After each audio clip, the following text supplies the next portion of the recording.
Effectivement, hier après-midi, donc, il y a eu un atelier qui s'est tenu dans la ville du Havre, qui a réuni une quinzaine de chercheurs, de porteurs d'initiatives pour trouver des solutions à cette problématique.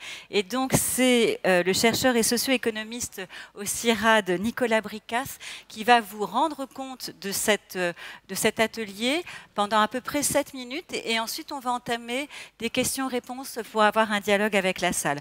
Donc, je vous rejoins tout de suite. Nicolas Bricas, c'est à vous.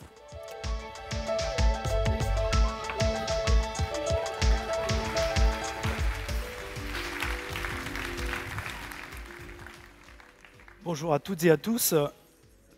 Tâche difficile en 7 minutes de ressortir les points saillants d'un débat très riche avec des porteurs d'initiatives alternatives pour essayer de construire des systèmes alimentaires plus durables qui ont dialogué avec les chercheurs. Ce sont des initiatives qui peuvent venir de la société civile, des citoyens, qui peuvent venir des collectivités locales, qui peuvent venir des entreprises. On a beaucoup discuté et il ressort un certain nombre de points que je vais essayer de résumer et je m'excuse par avance pour ceux qui participaient à ce débat. Je vais forcément oublier des choses importantes qui se sont dites. La première, c'est que ces initiatives témoignent d'innovations techniques et organisationnelles. L'imagination est au pouvoir, fleurissent des tas de nouvelles solutions techniques et organisationnelles.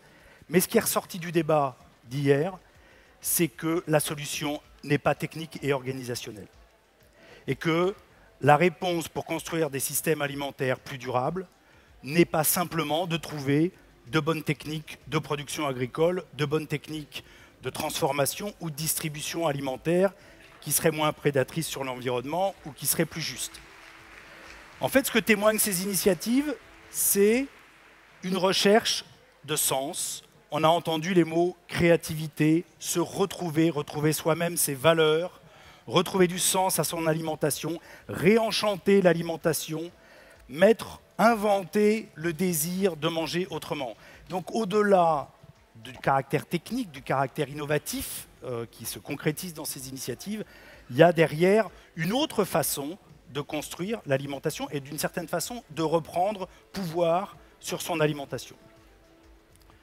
La question qu'on s'est posée, c'est bien gentil ces milliers d'initiatives qui fleurissent, mais comment on peut s'assurer qu'elles vont effectivement amorcer une véritable transition vers une alimentation plus durable pour tous et pas uniquement pour la partie de la population très éduquée, très sensibilisée aux questions d'environnement et de santé, qui est souvent très active dans ces initiatives-là. Comment on bascule vers un autre paradigme alimentaire, comment on reconstruit un système. Et là, il est clair que ce n'est pas simplement l'addition de ces initiatives qui va fonctionner, il nous faut de véritables politiques alimentaires. Nous n'avons pas aujourd'hui de politiques alimentaires, nous avons des politiques agricoles, nous avons des politiques commerciales, mais nous n'avons pas aujourd'hui de politiques alimentaires. Donc il y a un besoin de construire ces politiques. Ces politiques sont forcément intersectorielles. Elles concernent l'agriculture, elles concernent la santé, elles concernent l'emploi, elles concernent la culture. L'alimentation n'est pas simplement d'absorber des calories, des vitamines pour être en bonne santé. C'est la construction de son identité, c'est le plaisir de manger ensemble, c'est donc la construction du lien social. Sachez quand même que dans votre vie, en moyenne, vous allez avoir 90 000 actes sociaux que sont le repas en commun. Donc c'est aussi ça, ces politiques alimentaires, c'est intégrer ces différentes dimensions-là. Et de ce point de vue, pour arriver à intersectorialiser, pour arriver à donner aux citoyens la capacité de reprendre une certaine prise sur leur avenir alimentaire, on est arrivé quand même au consensus qu'il existe une échelle. Cette échelle, c'est le territoire, c'est le local, qui s'avère particulièrement intéressante. Et en tout cas, c'est à cette échelle aujourd'hui que fleurissent les initiatives les plus porteuses d'un renouvellement du système alimentaire. Et vous verrez dans les présentations qui vont suivre qu'on a eu et qu'on vous présentera un certain nombre de nouveaux acteurs des systèmes alimentaires qui, jusqu'à présent dans l'histoire, ne se sont pas occupés d'alimentation, ce sont les villes. Les villes, tout d'un coup, se saisissent, mettent à l'agenda la question alimentaire et commencent à se rendre compte qu'elles peuvent jouer par le foncier, qu'elles peuvent jouer par les cantines scolaires, qu'elles peuvent jouer par l'éducation, qu'elles peuvent jouer par l'aménagement même. L'urbanisme a une influence sur l'alimentation. Donc, nouvel agenda, nouvel acteur intéressant à suivre, parce que porteur d'un véritable renouvellement dans la construction de ces politiques alimentaires. Si on regarde un peu ce qu'ont fait ces initiatives, la plupart ont commencé par l'idée de relocaliser l'approvisionnement essentiellement, très souvent, en légumes. Pour caricaturer, aujourd'hui, les initiatives telles qu'on les voit fleurir dans le monde entier consistent en une relocalisation de l'approvisionnement en légumes des villes. Je le dis de façon caricaturale parce que, bien évidemment, ça va au-delà de ça. Et ce qui est intéressant dans ce qu'on a discuté hier, c'est qu'apparaît un nouvel agenda dans la construction de ces politiques alimentaires qui est de dépasser la question des circuits d'approvisionnement, de la façon dont les consommateurs sont approvisionnés, pour aborder d'autres dimensions de l'alimentation que sont, j'en ai parlé tout à l'heure, la cuisine, le repas, la gestion des déchets, qui aujourd'hui ne sont pas encore beaucoup dans l'agenda, mais qui sont en train de monter. C'est-à-dire la construction de politiques alimentaires qui ne s'occupent pas uniquement du commerce et de la façon dont on s'approvisionne, mais aussi de la façon dont on cuisine, dont on s'organise plus généralement pour gérer son alimentation. Commence à aussi aborder d'autres choses que la question des légumes. Majoritairement, économiquement, la majorité du système alimentaire est dominée, pas tant que ça par les légumes, mais par les céréales, par les huiles, par les sucres, par les produits animaux. On a eu un très bon exemple ce matin sur la problématique du poisson. Et ça veut dire de commencer aussi à s'occuper de ces vrais problèmes qui sont aujourd'hui peu dans les mains des initiatives citoyennes qu'on a décrites. Sortir de la question des circuits et de la proximité et des légumes, c'est aussi aborder la question de la précarité alimentaire. N'oublions pas une chose, c'est qu'y compris dans nos sociétés, on a de plus en plus de gens qui ont du mal à se nourrir correctement, alors qu'on produit de plus en plus par tête. Et que l'accroissement des disparités est un défi colossal, y compris dans nos propres sociétés d'abondance. Donc un nouvel agenda pour que ces initiatives et leurs porteurs deviennent en fait capables d'inventer un système alimentaire qui va au-delà du sentiment de maîtrise qu'incluaient les circuits de proximité. Voilà, très rapidement résumé, je propose que si on prend quelques questions dans la salle, ça sera peut-être l'occasion, et pour Olivier ou pour moi, d'aborder d'autres des points qui ont été mentionnés durant cet atelier d'hier. Merci beaucoup. Alors,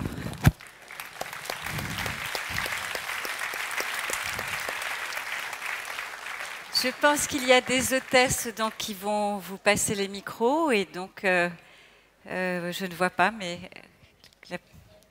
je vous demande, voilà, très bien. S'il vous plaît, présentez-vous et ensuite on vous répond. Oui, bonjour, je suis Monsieur Thivierge, producteur de l'émission d'Arte Futur, l'émission sur l'innovation qui est diffusée chaque semaine. Très bonne émission d'ailleurs. Merci beaucoup, je vous invite tous à la regarder d'ailleurs. Ma question pose sur un point précis dont on parle beaucoup, sur lequel on a fait d'ailleurs un sujet dans Futur, ce sont les fermes verticales. Est-ce que ça a été évoqué dans le débat dont vous parliez, et qu'en pensez-vous? Nicolas, Olivier? Non, on n'a pas parlé des fermes verticales hier dans l'atelier. Et c'est vrai que la plupart des initiatives qu'on a étudiées sont moins portées dans l'idée d'essayer de trouver des nouvelles sources de profit en jouant sur les anxiétés alimentaires de nos citoyens, mais d'essayer d'inventer vraiment autre chose.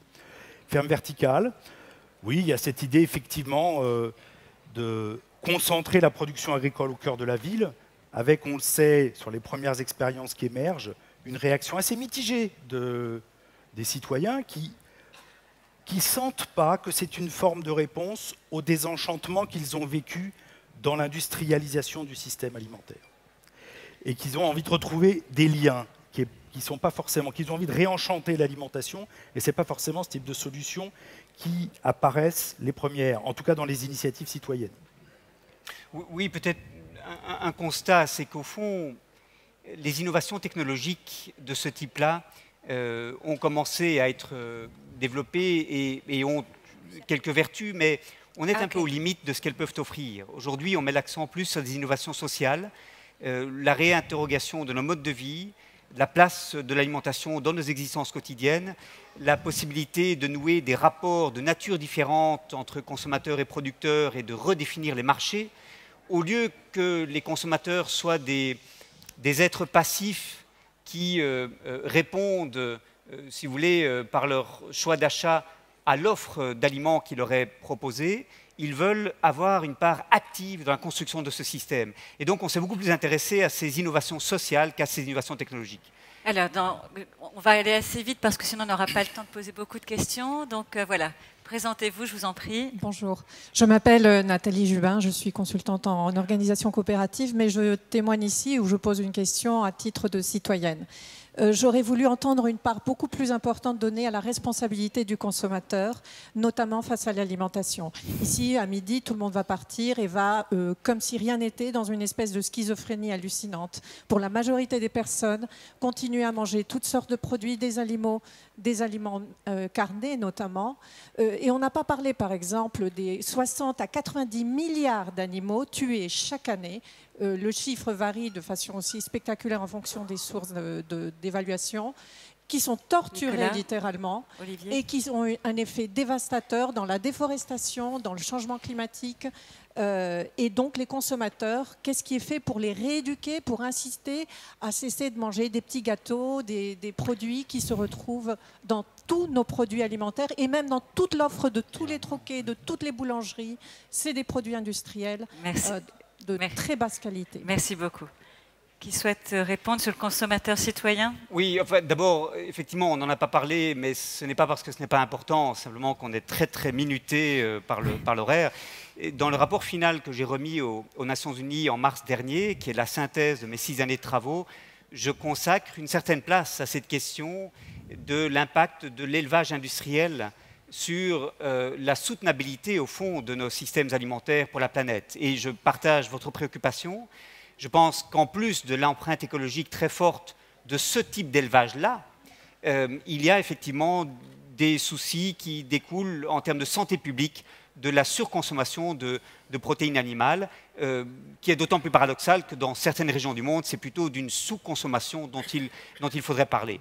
Je voudrais simplement dire que 1 kilo de viande n'est pas 1 kilo de viande, que l'élevage en pâture sur des territoires qui ne pourraient pas être utilisés pour des cultures et qui sont d'ailleurs des puits de carbone est quelque chose de positif. Donc c'est très difficile d'avoir un jugement, je dirais, trop unilatéral sur cette filière-là, mais je pense, comme vous, que l'augmentation de notre consommation de viande est extrêmement problématique. On est aujourd'hui dans l'Union européenne à peu près 85 kilos de viande par personne et par an.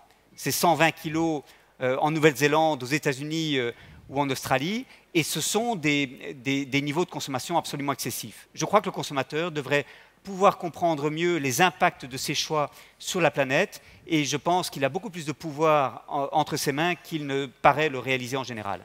Une autre question peut-être? Un micro, s'il vous plaît. Merci.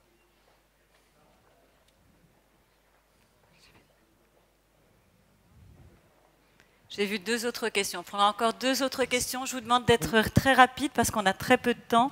Il nous reste 1 minute 08, donc s'il vous plaît. Puisque vous me laissiez le temps de la poser. Voilà, j'ai 2 questions. En fait, la première, elle est concernant les courbes que vous nous avez montrées avec l'augmentation importante de la population mondiale, et puis ce que vous expliquez sur cette agriculture productiviste.